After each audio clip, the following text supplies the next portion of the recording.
All right, and we live. So, welcome back to another episode of You Are My Brother. This is going to be episode 10, I believe, and we're going to be talking about organization and infrastructure today in this discussion. So, before I get going, I want to say thank you guys for helping me build this community, and hopefully, we find people on our journey who are like minded, people who share our same values, and we continue to push each other forward by helping each other, sharing with each other, caring with one another. And if you're new to the channel, please feel free to subscribe because it really just helps us connect with the community, right? So, thank you guys so much for that. I'm going to get into a few heavier topics today. Sorry, I have not been able to do a live in a little while, but normally I do videos every single day and I post them to the YouTube channel.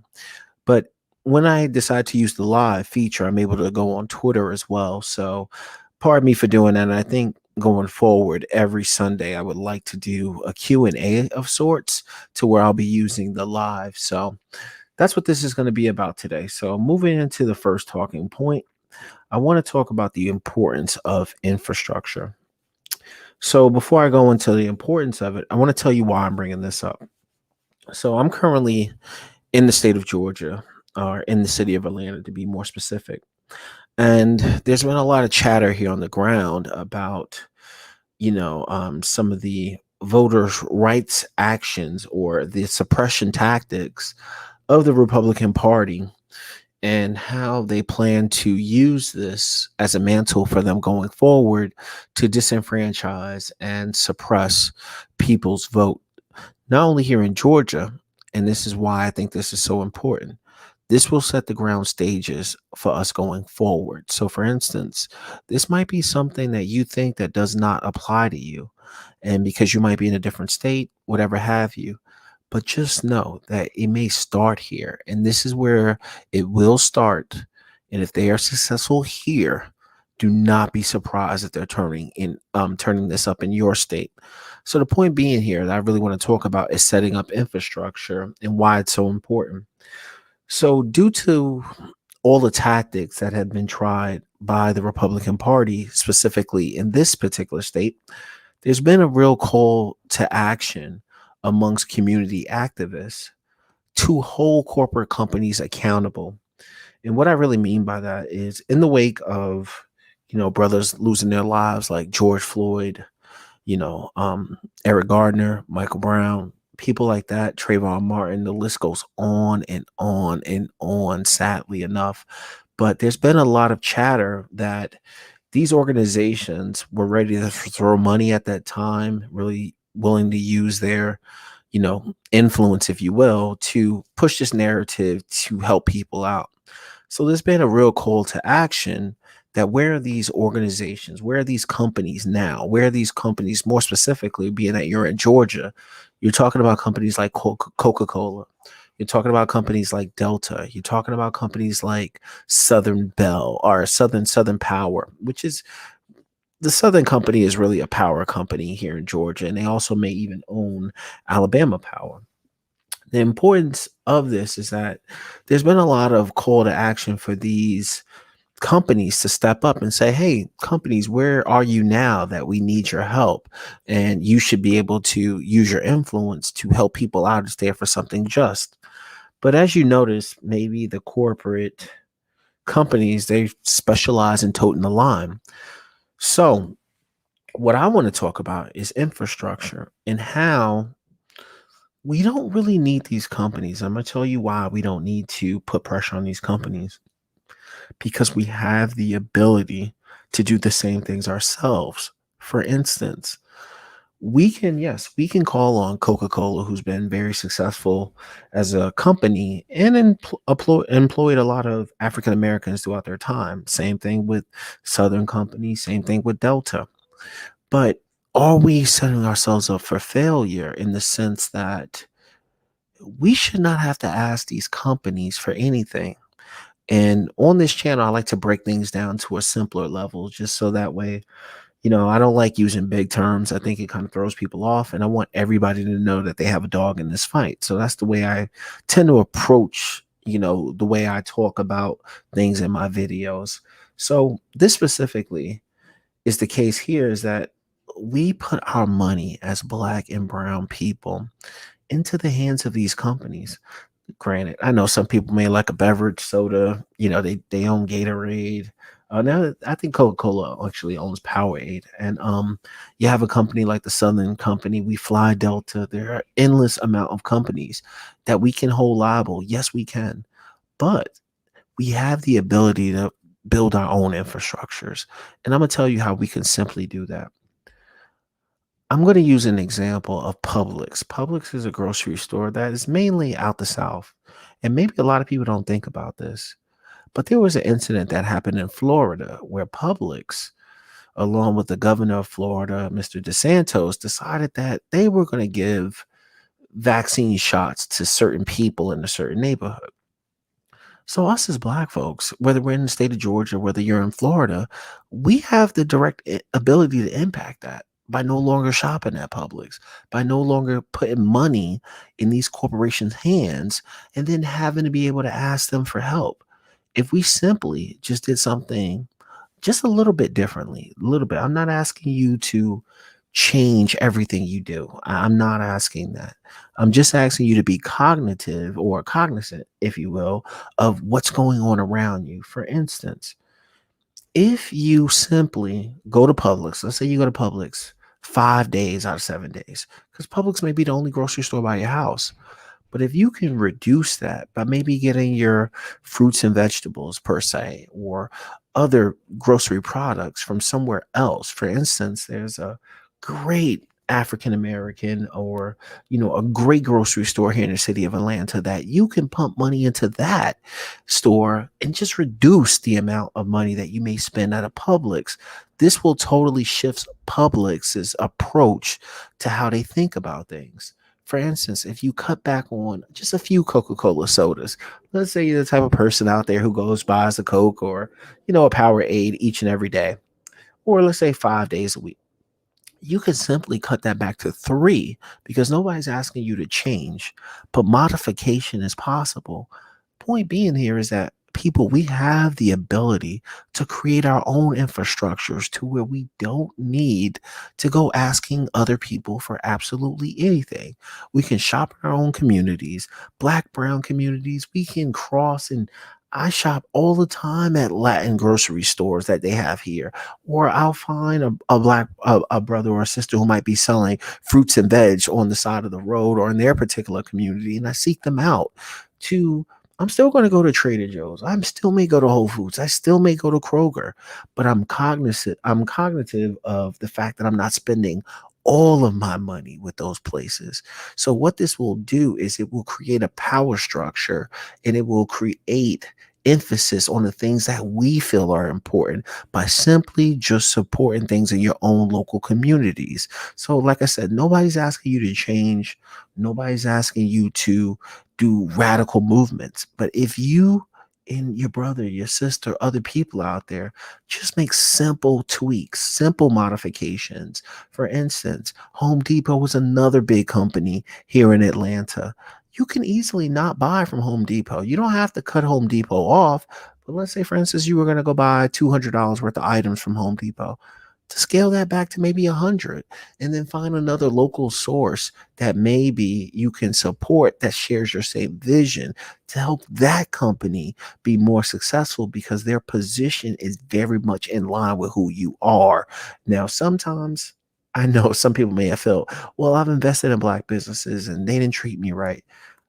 Isolated incidents can never be the norm. And we have to be cognizant of that to make sure that we're not betraying this belief system, if you will, because there's no validity in it.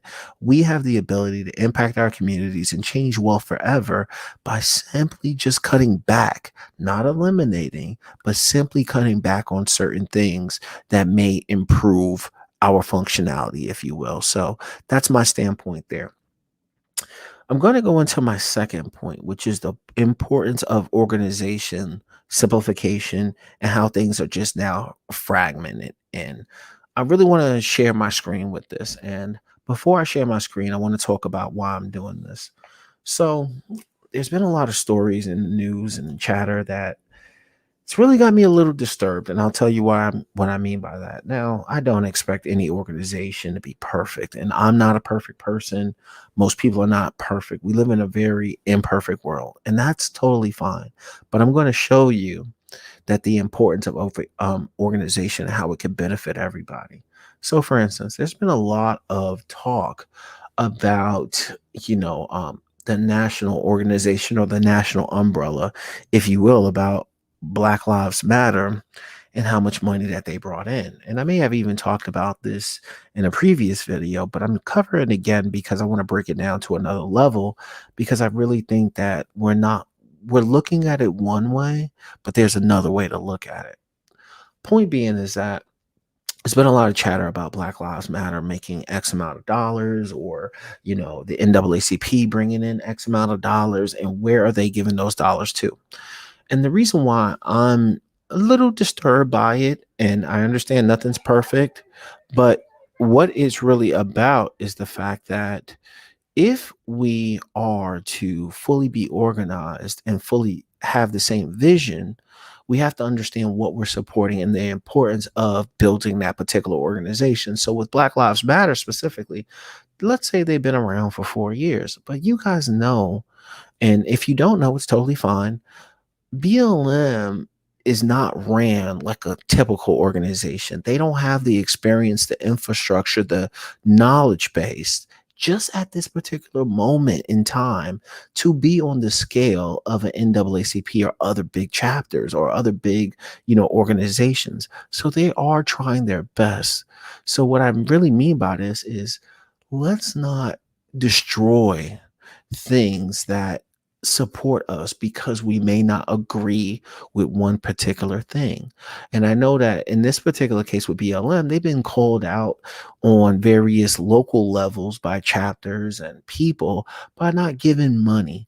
But you have to understand, people, is that BLM is really supporting, and it doesn't matter where you stand on BLM. Maybe you like them, maybe you want to see them improve on certain things. It's totally fine. I don't know enough about BLM, but I know BLM represents a person like me, because if I was to get gunned down, BLM could possibly be there. So they are an outlet. So the point I'm trying to drive home is, let's not destroy things that benefit us based upon one thing or another. So now I'm going to try something a little bit different.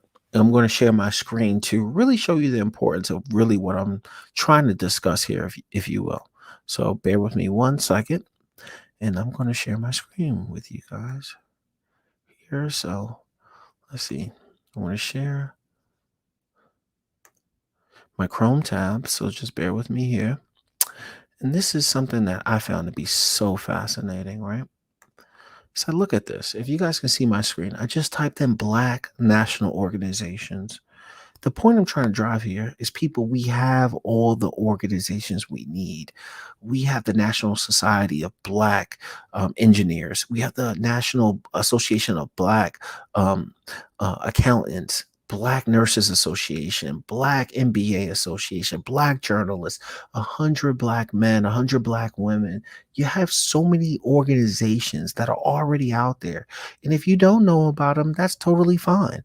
And this is just a simple search I'm doing. So this is just one page here. You could simply do a search here on Google, and you will find this information out.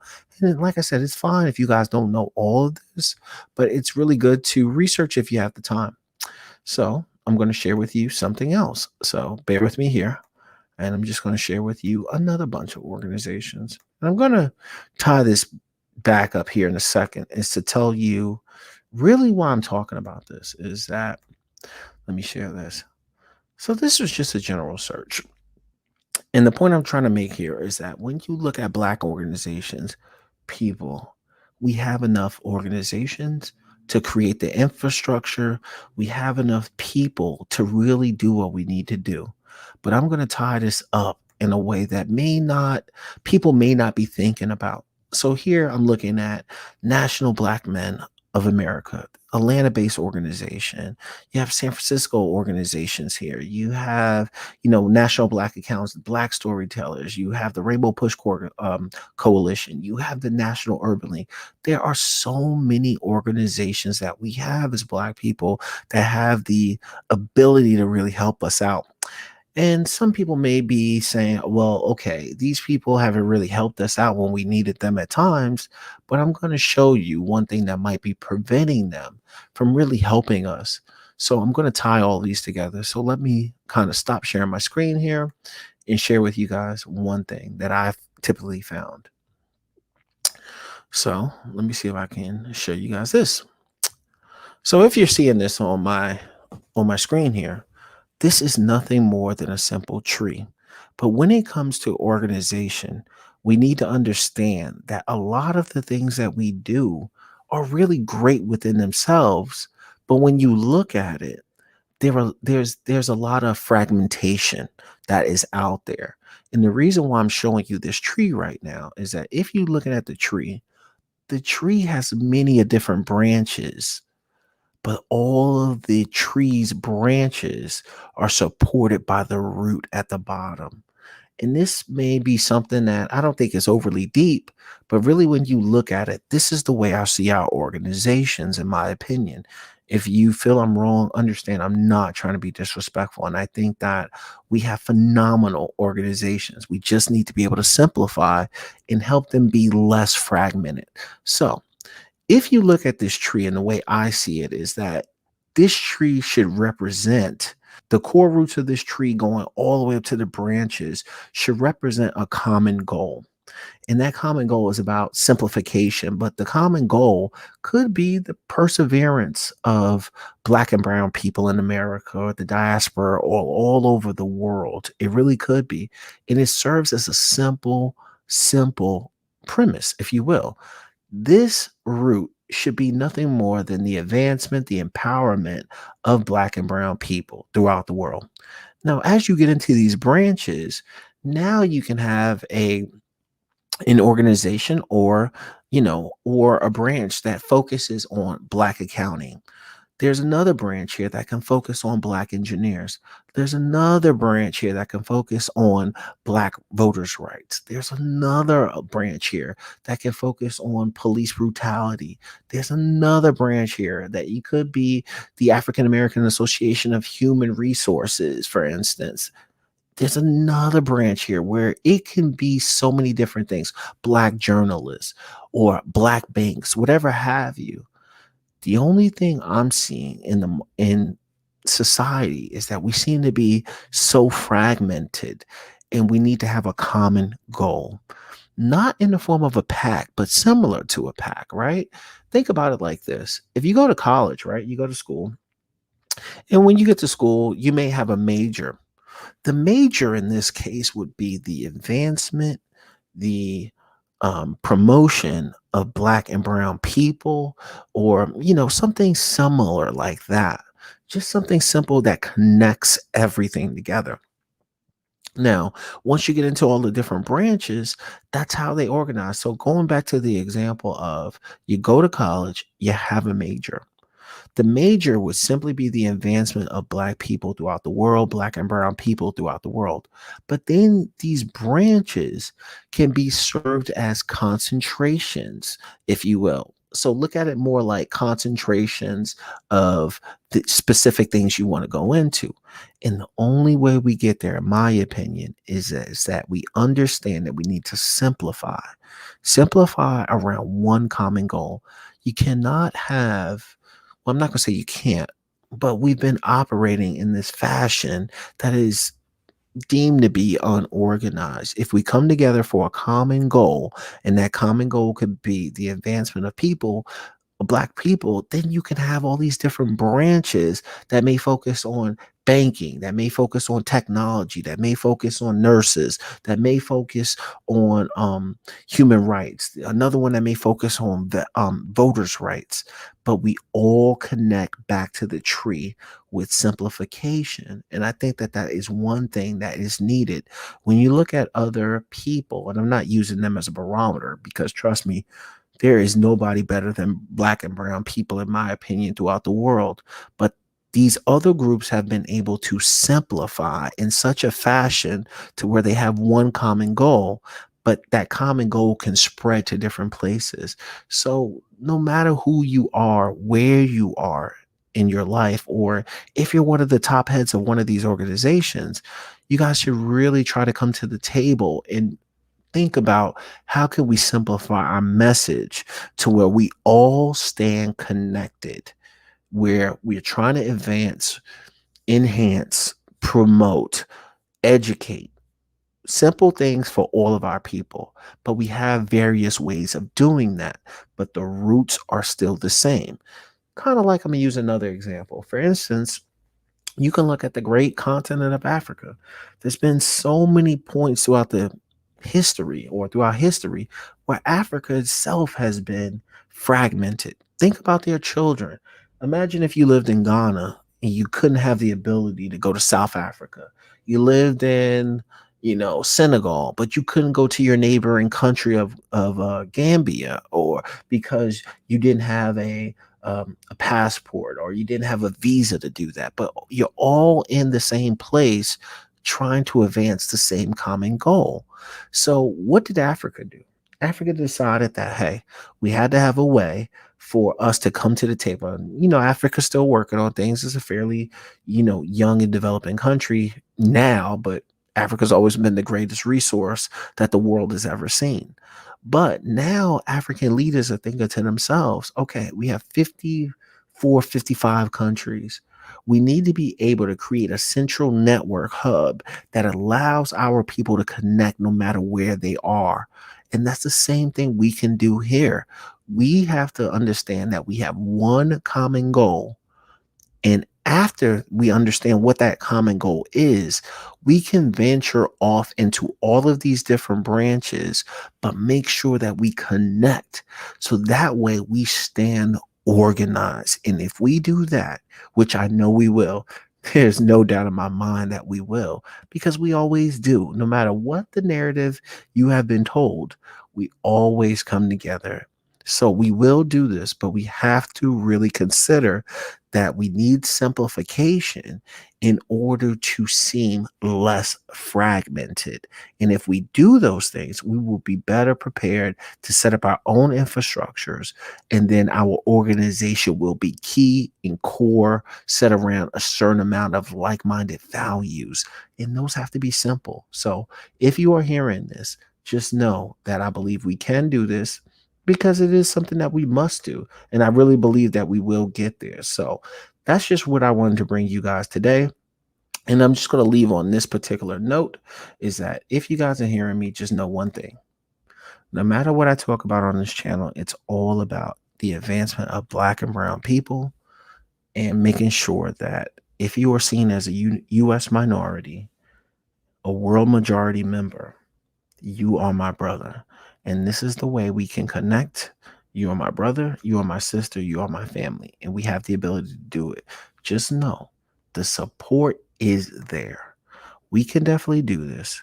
We just need to think about ways to simplify to help us organize. And I believe we will get there. So if you're hearing this, thank you guys so much. Feel free to hit the share button. Feel free to like it. Feel free to give me some comments, if you will, to let me know your thoughts on the situation. So thank you guys so much.